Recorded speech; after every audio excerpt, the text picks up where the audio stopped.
আসর শুরুর প্রায় 4 মাস আগে ঘোষিত হয়ে গেল ভারতীয় দলের অধিনায়কের নাম। টি-20 বিশ্বকাপে ভারতের অধিনায়ক কে হবে তা নিয়ে চর্চা হচ্ছিল ভারতীয় ক্রিকেটে। অবশেষে বোর্ড সচিব জয় শাহ জানিয়ে দিলেন ভারতীয় দলের অধিনায়কের নাম।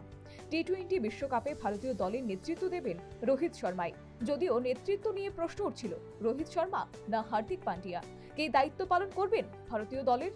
কিন্তু ভারতের অনুষ্ঠিত ত্রয়োদশ বিশ্বকাপে ভারতের টানা 10টি জয়ের মূল কাণ্ডার রোহিত শর্মার হাতেই বেতন তুলে দিলেন বোর্ড সচিব জয় শাহ। উল্লেখ্য 2023 সালের জুন মাস থেকে টি-20 দায়িত্ব পালন করে আসছেন হার্দিক পান্ডিয়া। কিন্তু বাংলাদেশের বিরুদ্ধে বিশ্বকাপ ক্রিকেটে চোট পাবার পর দলে ফিরেননি এখনো পান্ডিয়া। তাই কোনো ঝুঁকি নিতে নারাজ ভারতীয় ক্রিকেট বোর্ড। জুন মাসে শুরু হবে টি-20 আসর। এই বছর আসর অনুষ্ঠিত হবে আমেরিকা এবং ওয়েস্ট ইন্ডিজে। Bureau report, news vanguard.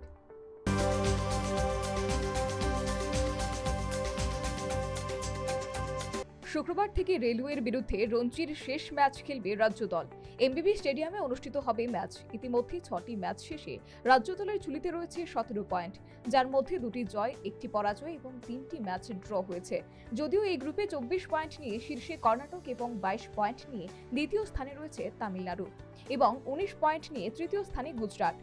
18 point নিয়ে চতুর্থ স্থানে রেলওয়ে এবং 17 পয়েন্ট নিয়ে পঞ্চম স্থানে রয়েছে ত্রিপুরা দল। তাই শেষ ম্যাচে রেলওয়ের বিরুদ্ধে জয় ছাড়া অন্য কিছু ভাবছে না ত্রিপুরা দল। Bureau report, news vanguard.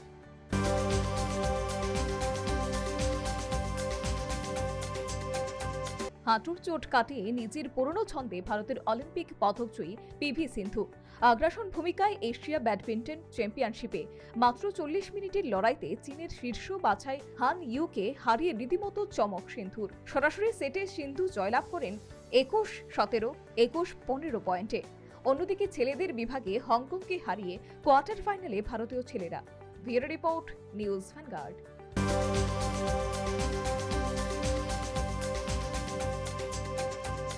দিনের শুরুতে চরমে থাকা সামনে নিলেও ভারতীয় দল অধিনায়ক রোহিত শর্মা এবং রবীন্দ্র জাদেজার জোড়া শতক ভারতকে এনে দিল মজবুত স্কোর। প্রথম দিনের শেষে ভারতের রান সংখ্যা গিয়ে দাঁড়ালো 5 উইকেটে 326 রানে। ইংল্যান্ডের বিরুদ্ধে তৃতীয় টেস্টের প্রথম দিনেই টসে জয়লাভ করে ব্যাটিং করতে নেমেছিল ভারতীয় দল। 33 রানে পতন ঘটে 3টি উইকেটের। পরিস্থিতিতে চতুর্থ উইকেটে রোহিত শর্মা এবং রবীন্দ্র জাদেজা দুজন এনে দিল 204 রানের পার্টনারশিপ, যার কারণে মজবুত স্কোর ভারতের। 131 রান এলো রোহিত শর্মার ব্যাট থেকে। দিনের শেষে রবীন্দ্র জাদেজা অপরাজিত থেকে গেলেন 110 রানে। অপরদিকে অভিষেক ম্যাচে 62 রান করলেন সরফরাজ খান। প্রথম দিন চাপমুক্ত হলেও দ্বিতীয় দিনের উপর নির্ভর করবে ভারতীয় দলের প্রথম ইনিংসের score. Bureau report, news vanguard.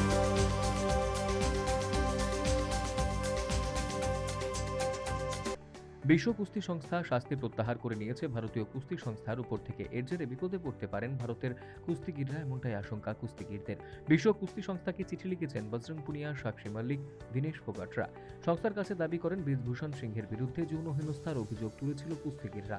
তারা বিশ্ব সংস্থাকে অনুরোধ করেছিল যেন বিষয়টি খতিয়ে দেখে তারা সিদ্ধান্ত নেন, আর তা না হলে আগামী দিনে ভারতের কুস্তিগিররা প্রচন্ড ক্ষতির সম্মুখীন হবেন বলে মনে করছেন। তাই এই বিষয়টি আবারও পুনর্বিবেচনা করার জন্য কুস্তিগিরদের আবেদন করেছেন বিশ্ব কুস্তি সংস্থার কাছে। Bureau report, news vanguard.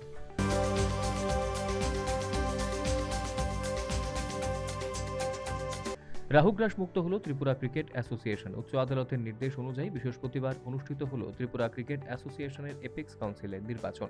তাদের মধ্যে বিনা প্রতিদ্বন্দ্বিতায় জয়লাভ করেছিলেন সম্পাদক সুব্রত দে, সহসভাপতি উপানন্দ দেববর্মা সহ সম্পাদক জয়ন্ত দে। বৃহস্পতিবার টিসিএর আর বাকি 3টি পদ, সভাপতি, কোষাধ্যক্ষ এবং কাউন্সিল সদস্য পদে নির্বাচন অনুষ্ঠিত হয় ব্যাপক নিরাপত্তা ব্যবস্থার মাধ্যমে। সকাল 11টা থেকে এদিন শুরু হয় ভোট গ্রহণ। এক্ষেত্রে নির্বাচন আধিকারিক হিসেবে নিযুক্ত ছিলেন কিশোর আম্বুলি এবং রিটার্নিং অফিসার হিসেবে দায়িত্ব পালন করেছেন সুশীল চন্দ্র সাহা। টিসিএ নির্বাচনে ভোট দিলেন 28 জন প্রতিনিধি। কার্যত 28টি মহকুমা অ্যাসোসিয়েশন এবং 14টি ক্লাব প্রতিনিধিদের ভোটাধিকার রয়েছে। এর মধ্যে কৈলাসহর, কাঞ্চনপুর এবং আমবাসা মহকুমা অ্যাসোসিয়েশনের প্রতিনিধিদের ভোটাধিকার বাতিল হয়ে যায়। সেই থেকে এদিন ভোটারদের সংখ্যা ছিল মোট 30, কিন্তু আজীবন সদস্যদের প্রতিনিধি ও শান্তিরবাজার মহকুমা ক্রিকেট অ্যাসোসিয়েশনের প্রতিনিধি ভোট দিতে আসেননি।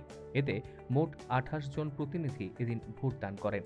দুপুর 1:30টায় শুরু হয় গণনা। সে গণনায় প্রত্যাশিত মতো দুর্নীতিগ্রস্তরা ধরাশায়ী, একেবারে ঢাকি সহ বিসর্জন। এক্ষেত্রে 25-3 ভোটের ব্যবধানে সভাপতি হিসাবে জয়লাভ করলেন তপন লোধ। পাশাপাশি সমসংখ্যক ভোটে কোষাধ্যক্ষ পদে জয়লাভ করেছেন প্রতিবাদী পক্ষের বাসুদেব চক্রবর্তী এবং একই ব্যবধানে জয়লাভ করেছেন একই প্যানেলের কাউন্সিল সদস্য সৌমিত্র গোপ।